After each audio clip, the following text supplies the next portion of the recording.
Donald Trump berhasil mengalahkan Kamala Harris dalam Pilpres Amerika Serikat 2024. Kemenangan Trump justru membuat Iran gencar menyerang Israel. Bahkan Iran mengancam akan menyerang Tel Aviv seusai kemenangan Trump. Dikutip dari Ynet News, hal itu disampaikan oleh pejabat Korps Garda Revolusi Iran atau IRGC pada Rabu 6 November. Ia menyoroti pernyataan pejabat Barat yang mengatakan kemungkinan Trump mendesak Israel untuk menyerang industri minyak dan situs nuklir Iran. Oleh sebab itu, Iran kembali mengancam melancarkan serangan besar ke Israel. Adapun ancaman itu disampaikan Wakil Kepala Korps Garda Revolusi Iran atau IRGC Ali Fadavi. Ia mengatakan Teheran tidak mengesampingkan kemungkinan serangan pendahuluan Amerika Serikat Israel untuk mencegahnya melakukan serangan balasan terhadap Israel.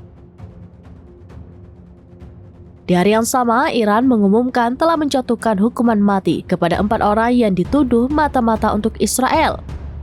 Sementara para pejabat Barat mengatakan kemungkinan Trump akan kembali memberikan sanksi yang lebih berat kepada industri minyak Iran.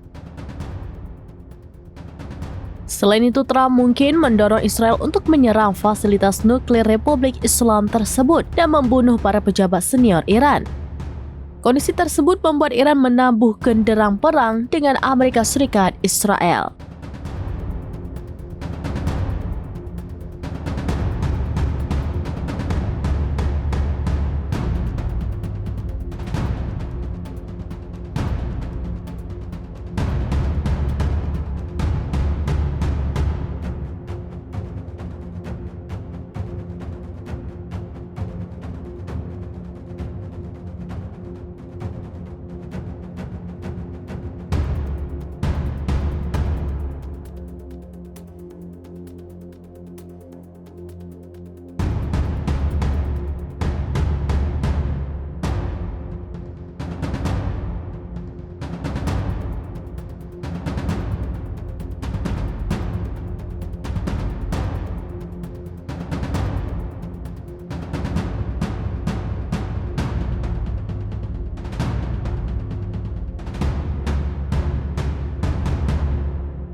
Download Tribun X sekarang, menghadirkan lokal menjadi Indonesia.